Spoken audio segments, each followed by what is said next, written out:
इस कहानी में हम देखेंगे एक ऐसे एलियन को जिसको मारना लगभग नामुमकिन है। वो कई सौ लोगों को और किसी भी खतरनाक जानवर को मौत के घाट चुटकियों में उतार सकता है। और ऐसे खतरनाक एलियन से इस कहानी में एक लड़की योद्धा लड़ेगी। मूवी की स्टार्टिंग होती है साल 1719 से। यहाँ हम देखते हैं कुछ आदिवासी कबीले के लोगों को। यहाँ हम एक आदिवासी लड़की को देखते हैं जिसका नाम नारू होता है। नारू का सपना था एक काबिल योद्धा बनना, लेकिन पुराने टाइम में कबीले के लोग भी नहीं माना करते थे कि एक लड़की कभी योद्धा बन सकती है। लेकिन फिर भी नारू कभी हार नहीं मानती थी। उसने एक कुल्हाड़ी बनाई हुई होती है। वो उस कुल्हाड़ी से अपने डॉग के साथ जंगल में प्रैक्टिस किया करती थी। एक दिन नारू जंगल में अपने डॉग के साथ जाती है। वो एक डियर को हंट करने की कोशिश करती है, लेकिन वो डियर काफी तेज था और वो वहाँ से भाग जाता है। नारू का डॉग डियर का पीछा करने लगता है, लेकिन तभी उसका पैर एक ट्रैप के अंदर फंस जाता है। नारू वहाँ पहुँचती है और अपने डॉग को एक ट्रैप में फंसा हुआ पाती है। लेकिन ये समय इतना पुराना था कि यहाँ पर कबीले के लोग किसी ट्रैप के बारे में नहीं जानते थे। नारू किसी तरीके से अपने डॉग को बचा लेती है, लेकिन वो समझ नहीं पा रही थी कि ये चीज जंगल में किसने रखी। तभी नारू को आसमान से कुछ आवाजें आती हैं। वो भागकर जंगल से बाहर निकलती है और आसमान की ओर देखने लगती है। वहाँ आसमान में उसे एक यूएफओ उड़ता हुआ दिखाई देता है, लेकिन वो उस यूएफओ को पूरी तरीके से नहीं देख पाती।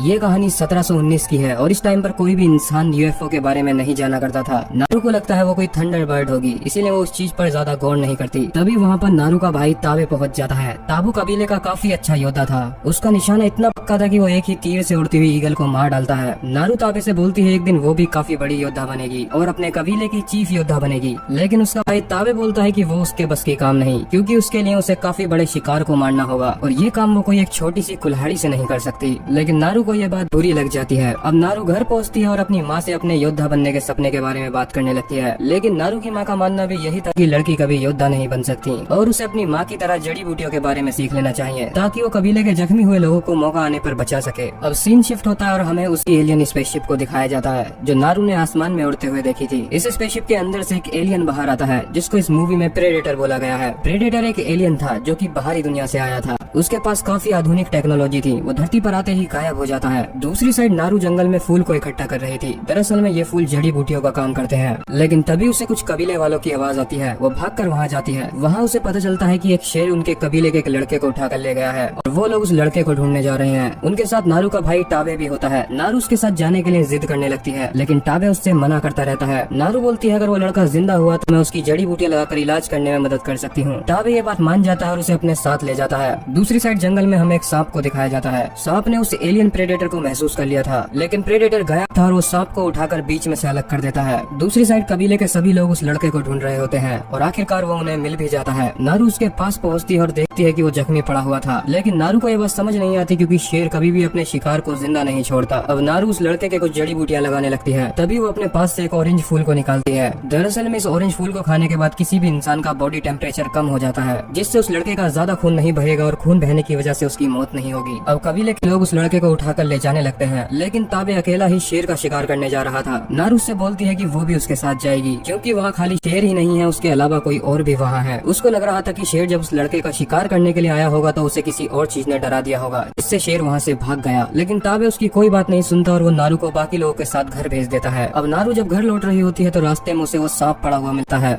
जिसको बीच में से उस प्रेडेटर ने चीर दिया था, और वहीं नारू को जमीन पर बड़े बड़े पैरों के निशान भी दिखते हैं। वो ये बात कबीले वालों को बताती है, लेकिन कबीले वालों का मानना था कि वो किसी भालू के निशान होंगे। नारू उनकी बात नहीं सुनती और वो अपने भाई को चौकन्ना करने के लिए चली जाती है। नारू के साथ कबीले का एक और लड़का जाता है। वो दोनों ताबे के पास पहुंच जाते हैं, जहाँ नारू उसे सारी बात बताती है, लेकिन ताबे उससे बोलता है कि वो लोग अभी शेर के इलाके में हैं, इसीलिए उन्हें पहले शेर पर ध्यान लगाना होगा और उसे मारना होगा। नारू ताबे से बोलती है उन्हें शेर के लिए एक चारा रखना होगा और जैसे ही शेर आएगा वो लोग उस पर हमला कर देंगे। ताबे उसकी बात मान जाता है। वो वहाँ शेर के लिए एक बेट रख देता है। वहीं एक पेड़ के ऊपर कबीले का एक लड़का और नारू बैठकर शेर का इंतजार करने लगते हैं। तभी अचानक से वहाँ पर शेर पहुँच जाता है। वो कबीले के उस लड़के पर हमला करके उसे मार डालता है। वो नारू को भी मारने वाला होता है, लेकिन तभी नारू अपना एक चाकू निकाल लेती है। लेकिन तभी नारू का ध्यान आसमान की तरफ जाता है, जहाँ उसे दोबारा से एक स्पेसशिप दिखाई देती है और वो नीचे गिर जाती है। नारू की जब आँख खुलती है तो उसकी माँ उसके सामने बैठी हुई थी। वो अपने घर पर थी। नारू की माँ उसे बताती है कि ताबे उसे घर तक छोड़कर गया है और वो अकेले ही जंगल में शेर को मारने के लिए गया है। तभी नारू को बाहर से कुछ आवाजें सुनाई देती है। जब वो बाहर पहुँचती है तो देखती है उसका भाई वापस लौट चुका था। ताबे ने अकेले ही शेर शेर का शिकार कर लिया था वो उसकी लाश को लेकर वहाँ पहुँच जाता है। अब कबीले के लोगों के लिए एक बहुत बड़ी बात थी, शेर का अकेले शिकार करना एक बहुत बड़ी चीज मानी जाती थी, इसीलिए कबीले के लोग ताबे को वहाँ का चीफ बना देते हैं। लेकिन इस बात से नारू थोड़ी दुखी थी, क्योंकि उसका बचपन से यही सपना था कि वो अपनी कबीले की चीफ बनना चाहती थी। तभी नारू ताबे से बोलती है कि उसने जंगल में शेर के अलावा एक और चीज को देखा था और उसका मानना है कि वो चीज शेर से भी ज्यादा खतरनाक है, इसीलिए उसे जंगल में जाकर उस चीज को ढूंढकर खत्म करना होगा। लेकिन ताबे उससे बोलता है कि वो उसके अकेले बस की नहीं है और वो भी उसके साथ जाएगा। इस बात पर नारू की ताबे से थोड़ी बहस हो जाती है। अगली सुबह नारू किसी को बिना बताए ही अपने डॉग के साथ जंगल की तरफ निकल जाती है। उसे जंगल में काफी सारे निशान दिखाई देते हैं, वो उन निशान से अंदाजा लगाने लगती है। दूसरी साइड हमें प्रेडेटर को दिखाया जाता है, जिस पर एक भेड़िए ने हमला कर दिया था, लेकिन प्रेडेटर उसे बड़ी ही आसानी से मार डालता है और वो उसका सर काटकर अपने साथ ले जाता है। प्रेडेटर उस भेड़िए के सिर को एक गैस से पिघला देता है और उसकी खोपड़ी को अपने साथ रख लेता है। जो भी चीज उसे थोड़ी भी टक्कर दिया करती थी वो उसका खोपड़ा अपने साथ रिवॉर्ड के तरीके पर रख लिया करता था, ताकि जब वो अपने ग्रह पर लौटे तो अपने लोगों में वहाँ की बढ़ाई मार सके कि बाहर की दुनिया में उसका कोई मुकाबला नहीं है, और उसने वहाँ के लोगों को मारकर उनके सर इकट्ठे किए हैं। दूसरी साइड नारू अपनी थोड़ी प्रैक्टिस कर रही होती है। वो अपनी कुल्हाड़ी पर एक रस्सी को बांध लेती है, ताकि जब भी वो अपनी कुल्हाड़ी को फेंके तो उस रस्सी के जरिए उसको वापस खींच सके। वो जंगल में कुछ खरगोश का शिकार करके उन्हें पकाकर खा जाती है और रात को जंगल में ही सो जाती है। अगले दिन नारू जंगल में जाती है, जहाँ उसे काफी सारी बफेलोज मरी पड़ी दिखती हैं। लेकिन कमाल की बात ये थी कि उन बफेलोज की किसी ने खाल उधेड़ दी थी। उसे बफेलो के पास एक सिगार पड़ी हुई दिखती है, लेकिन नारू को सिगार के बारे में कुछ भी नहीं पता था। नारू अब आगे बढ़ती है, लेकिन तभी उसका पैर एक दलदल में पड़ जाता है। वो दलदल के अंदर धंसने लगती है, लेकिन तभी वो अपनी कुल्हाड़ी का सहारा लेती है। वो अपनी कुल्हाड़ी को एक पेड़ पर फेंक कर मारती है। उसने अपनी कुल्हाड़ी में एक रस्सी बांध ली थी, जिसकी मदद से वो बाहर निकल आती है। दूसरी साइड प्रेडेटर भी उसी जगह पर पहुंच जाता है, जहाँ पर काफी सारी बफेलोज मरी पड़ी थी। वो देखता है इन सभी को किसी ने मारा है और समझ जाता है कि यहाँ पर कोई एक तगड़ा शिकारी है और उसे उसका शिकार करना होगा। दूसरी साइड नारू आगे बढ़ रही होती है, लेकिन तभी उसे एक भालू दिख जाता है। वो उस भालू को मारने के लिए अपना तीर कमान बाहर निकालती है, लेकिन तभी उसका तीर कमान टूट जाता है। तभी वहाँ पर नारू का डॉग पहुंच जाता है। वो उस भालू का ध्यान भटका देता है। नारू अपने तीर कमान को ठीक करके उस भालू को दोबारा से मारने की कोशिश करती है, लेकिन वो भालू काफी ज्यादा बड़ा था। अब वो उससे बचकर भागने लगती है और जाकर एक लकड़ियों के ढेर के नीचे छुप जाती है। भालू से मारने ही वाला होता है, लेकिन तभी वहाँ पर प्रेडेटर पहुंच जाता है। प्रेडेटर को पता चलता है ये कोई बड़ी चीज है जो कि उसे तगड़ी टक्कर दे सकती है, इसीलिए वो उससे लड़ाई में पहले उसकी टेक्निक देखता है। भालू प्रेडेटर पर काफी हमले करता है, जिससे प्रेडेटर का थोड़ा खून भी बाहर आ जाता है, जो कि हरे कलर का था। लेकिन अब प्रेडेटर अपनी ताकत दिखाता है और एक ही वार में उस भालू को मार डालता है और रिवॉर्ड के तौर पर वो उस भालू के खून से नहाता है। खून में भीगने की वजह से नारू को उसकी इनविजिबल बॉडी दिखने लगी थी। नारू उससे डरकर वहाँ से भागने लगती है। नारू को जंगल में अपने कबीले के कुछ लड़के दिखाई देते हैं।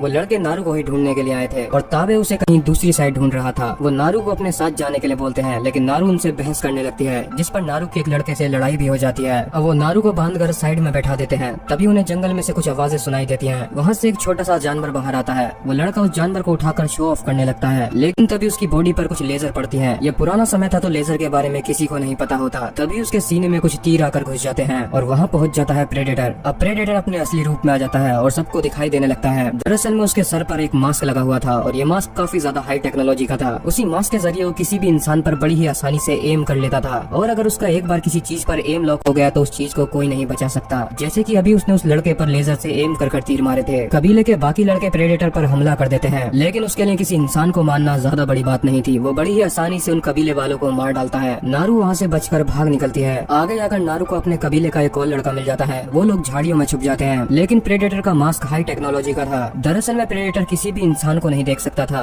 बल्कि वो उसकी गर्मी से उसको पकड़ लिया करता था। अब नारू और वो लड़का वहाँ से भागने लगते हैं, लेकिन प्रेडेटर भी उनका पीछा कर रहा था। वो उस लड़के को पकड़कर मार डालता है। नारू वहाँ से बचकर भाग ही रही होती है, लेकिन तभी उसका पैर एक ट्रैप में फंस जाता है। प्रेडेटर नारू को मारने के लिए आगे बढ़ता है, लेकिन उसका पैर ट्रैप में फंसा हुआ देखकर वो उसे वहीं छोड़ जाता है। दरअसल में प्रेडेटर किसी भी निहत्थे इंसान को नहीं मारता था। उसको अपनी टक्कर का शिकारी चाहिए था जो उसका मुकाबला कर सके। अब नारू के पास कुछ फ्रेंच के सोल्जर्स आते हैं, जिनके पास बंदूकें भी थी। वो नारू को किडनैप करके अपने साथ ले जाते हैं। नारू देखती है कि फ्रेंच का लीडर वहाँ सिगार पी रहा था और ऐसी ही सिगार उसने बफेलोस के पास पड़ी हुई देखी थी, यानी कि इन्हीं लोगों ने उन बफेलोस को मारा था और यही लोग हैं जो जंगल में ट्रैप बिछा रहे हैं। अब नारू के पास एक आदमी रफेल आता है, जो कि काफी सारी भाषा जाना करता था। वो नारू से प्रेडेटर के बारे में पूछने लगता है। तभी वो लोग ताबे को उसके सामने ले आते हैं, क्योंकि उन्होंने उसके भाई ताबे को भी पकड़ लिया था। वो ताबे को उसके सामने टॉर्चर करने लगते हैं। अब वो नारू और ताबे को एक पेड़ से बांध देते हैं, ताकि जैसे ही प्रेडेटर उन्हें मारने के लिए आए तो फ्रेंच के लोग उसे मार डालें। लेकिन नारू जानती थी कि प्रेडेटर ऐसे इंसानों पर हमला नहीं करता जो निहत्थे होते हैं। प्रेडेटर उन फ्रेंच के लोगों से लड़ने लगता है और उनकी गोलियों का भी उस पर कोई असर नहीं था। वो उन्हें बड़ी ही आसानी से मार डालता है। दूसरी साइड ताबे और नारू पेड़ से बंधे हुए थे। तभी ताबे नारू से बताता है कि उस शेर को मैंने अकेले नहीं मारा था, बल्कि तुमने पेड़ से गिरने से पहले उस शेर को काफी ज्यादा जख्मी कर दिया था, जिसकी वजह से मैं उस शेर को आसानी से मार पाया। ये बात सुनकर सुनकर नारू को थोड़ा हौसला मिल जाता है। ताबे नारू से बोलता है कि उसे अपनी बहन के ऊपर काफी गर्व है और वो दोनों उस प्रेडेटर को मार डालेंगे। लेकिन नारू का मानना था कि वो प्रेडेटर नहीं मर सकता,